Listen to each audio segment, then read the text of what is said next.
doing this helps you free up your mind. Like I hear the people like, I don't want to think about food all day. I promise you this is going to help you think about food way less, right? And it's not just about what you're deciding. It's also about how you feel after, right? We want to feel good before, during, and after eating, right? And the after can last, hours and hours, can last 24 hours. So keep that in mind. It will help you think about food less.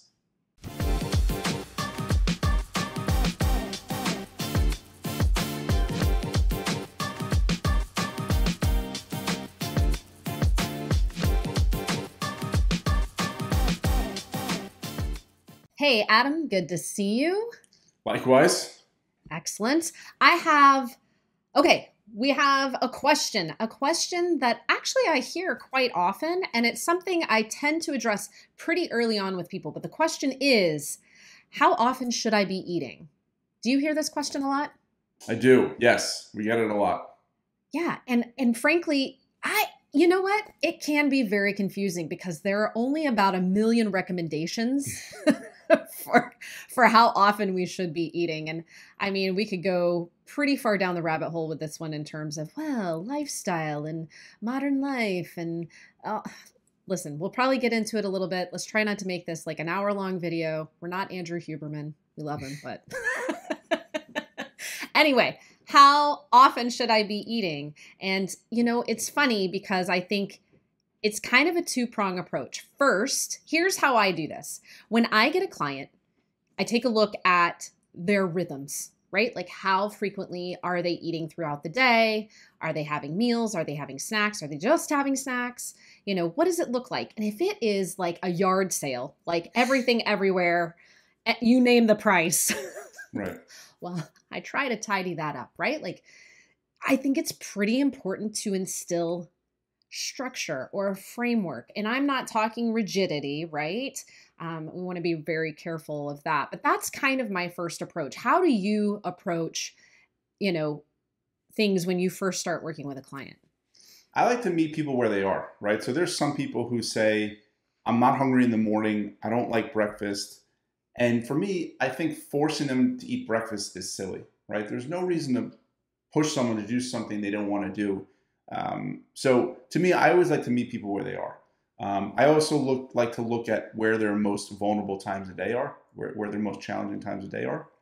Okay. And I like to focus on the meals or snacks before those times of day. So for example, if nighttime is a really challenging time of day for you, then I would say, let's focus on your dinner, right? If afternoon is really challenging time of day for you, let's focus on your lunch, because often the meals or snacks we have before our challenging times of day can make a big difference. So I always like to meet the client where they are. No, I like it. And I think this drives home what I usually say to people when they ask me, how often should I be eating? How frequently should I be eating? It depends, right? Because even just listening to you talk about like, if they don't like to eat breakfast, I'm not going to force them to eat breakfast. If they struggle with nighttime snacking, well, we're going to look at the meals before. Like, first of all, oh my gosh, like there's so many people out there who say breakfast is the most important meal of the day. You should eat the majority of your calories before noon, blah, blah, blah, blah. Don't eat before bed. But I don't know. Could it work that way for some people? Absolutely. I'm 100% one of those people who must eat breakfast, and it's big. It is big, baby. Like, if you saw my plate of food, you'd be like, girl. But that works for me, right? Right. So I think the first answer is, it depends. I also think the forever answer is, it depends. Totally. I mean, listen, people hate this answer, but like I get it all the time, especially when I do interviews and stuff. It's like people always ask me what the best diet in the world is. And I always say it's the one you can stick with. Yeah. And I know it might sound trite, but it's true, because the best diet, the diet you can stick with is far better than the quote unquote perfect diet you may have heard of that doesn't exist, I promise, that you can't stick with. Compliance is what we're after. Yes, exactly. So that's why there's not one pat answer of, 3 meals a day and that's that, or, Mad, that's that, right? Like, it really does depend. And I think it can be frustrating for people. Like, I hear a lot of people say like, well, why can that person eat this way and have this health and look the way they do, and I have to do it this way? Well, you're not them and they're not you. Like, Right. it depends on who you are and your lifestyle and the things that you need. So, okay, so we've kind of got that first answer out of the way. It depends. Um, By the way, the other, go oh, ahead. so just a quick side note on that, right? Because I think it's worth noting. There's always going to be outliers, right? There's always going Mm, to be the people who seemingly eat everything under the sun and don't gain an ounce, and then there's going to be people who eat really healthfully, really clean, and they seemingly can't lose weight. I would say, in my experience, having been at this for 17 plus years now, that's 1 to 2% of the population. For everyone else, it's effort. So just keep that in mind. And by the way, just because you see someone eat a certain way in front of you does not mean that's how they eat when no one's around. So yeah, sorry, I just have to. definitely. No, I think it's important you call that out, right? Like, everybody's living their best Facebook, Instagram life in public, right? So keep that in mind. Like, we don't see the whole story. We don't Yeah, see everything. there was a great article. Not to we'll end the rabbit hole after this, but there was a great article in the Times many years ago about the show a lot of actors and actresses put on about their eating, right, on Instagram or social media, all this food they're eating, yet they look like they're in amazing shape, and that obviously they're doing it because they want to seem relatable. Hey, I eat this food too, but you don't look like that by accident, right? Mm, And it's part of the show for a lot of these people. But again, for most of us, for me, for 98 to 99% of the people I know, it's about effort. That is what gets us to where we want to be. There's always going to be yes. outliers. Yes. So let's talk about something that I do think makes putting in that effort easier. And I have seen it time and again. And that is adding structure in some fashion to meal pacing throughout the day, right? And it's tricky, right? Especially if you're somebody who lives kind of variable times. Like, I have clients who travel a lot, or I have clients who work overnights or whatever, right? So that can be tricky. And I hear you and I get that. But even with those things, adding structure does several really important things. Number one, first and foremost, I really think it helps us with our relationship with food. Why? Because it's boundaries. Healthy relationships need healthy boundaries. If we're just eating all day long at our whim, there are no boundaries in place. So this is not a healthy version, right? We're sort of half brained, distracted, right? And if you think about like a healthy relationship, Adam, like, if you and I got together to have a meeting and I was like, oh yeah, well, checking my phone, like giving you like half my attention, you'd be like, this woman's out of her mind. We're not having a healthy conversation here. I'm out. It's a waste of my time, right? I sort of see like our relationship with food and our bodies the same way. And trust me, I get it. A lot of us are busy, busy, busy. All of us are busy. And to multitask eating seems like a reasonable thing. I'll just pack all this food for the day and I'll just eat it all day long. And it's fine.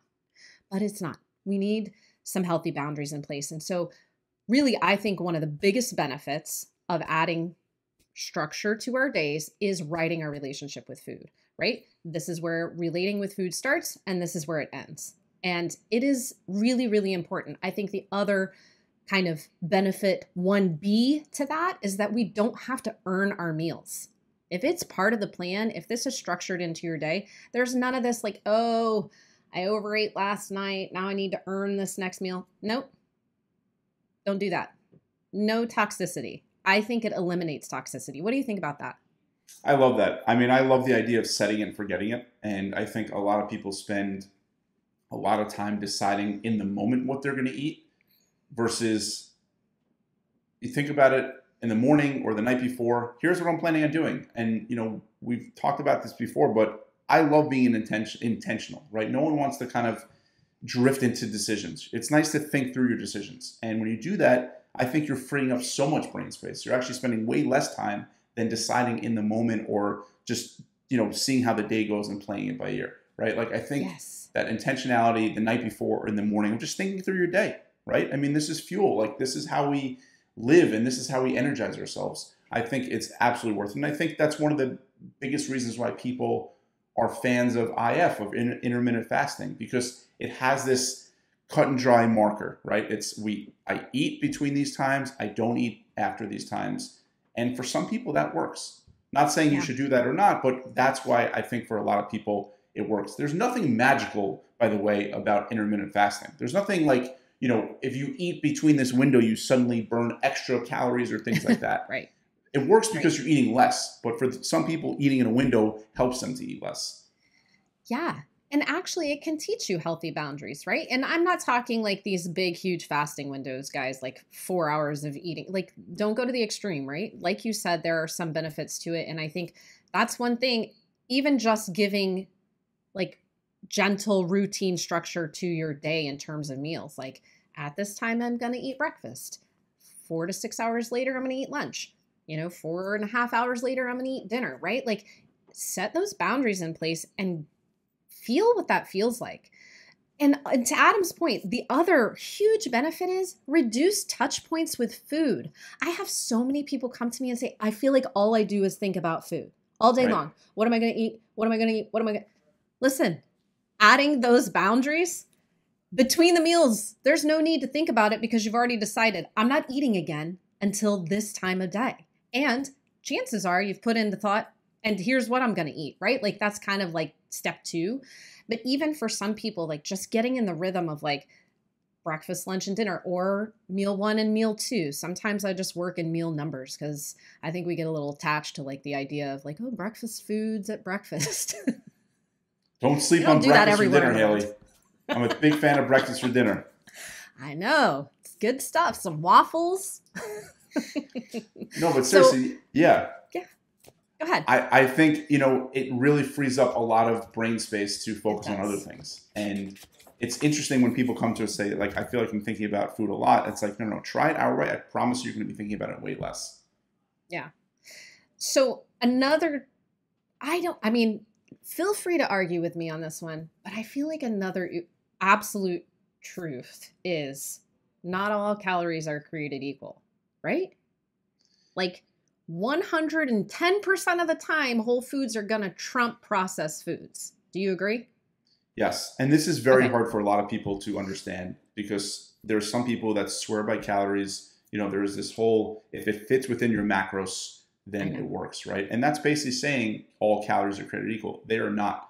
There is no doubt I feel very differently after 500 calories of Oreos than I do of 500 calories of grilled chicken and vegetables, right? When I eat 500 calories of Oreos, I want 50,000 more calories of Oreos. I feel insatiable. So that right there, not all calories are created equal because some calories satiate us and some calories make us feel more insatiable, right? And I always like to ask myself this question before I eat. Will this make me feel satiated or insatiable?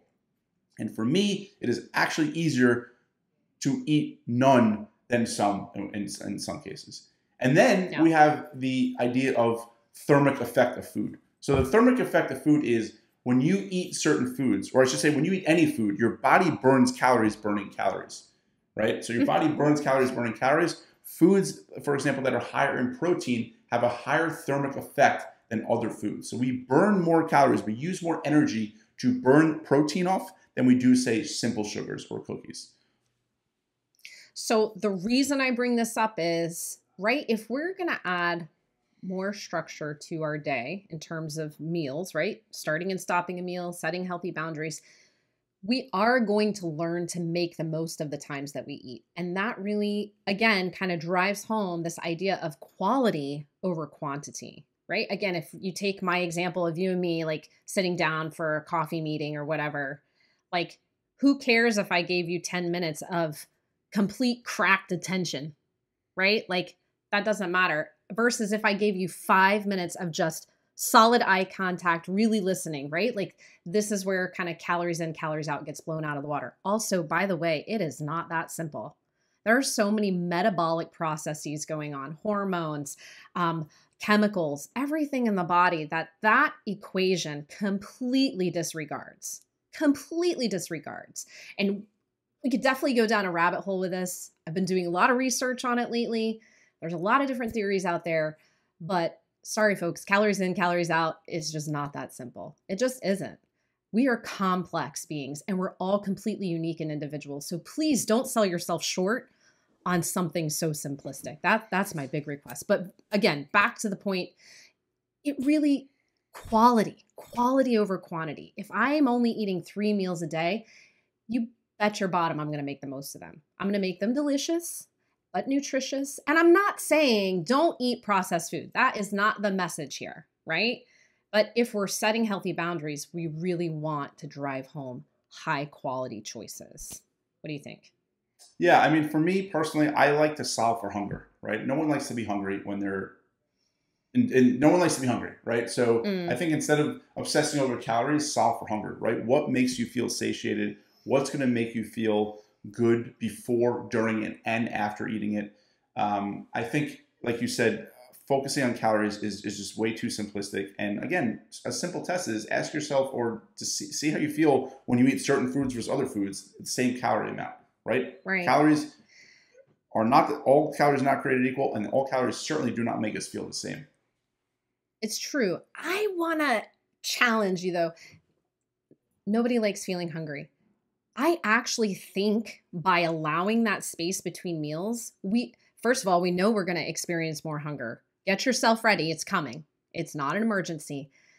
I look forward to it, and this that sounds crazy, I know, but the reason why is because I really look forward to feeling satisfied. I think we become more appetized by allowing hunger to swell between meals, and then we find higher satisfaction at that meal. Like there is nothing worse. And I used to be terrible about this. I would snack right through dinner prep. I mean, kids running around trying to juggle jobs, keeping the house, blah, blah, blah, cooking a meal, just snacking, making this beautiful meal.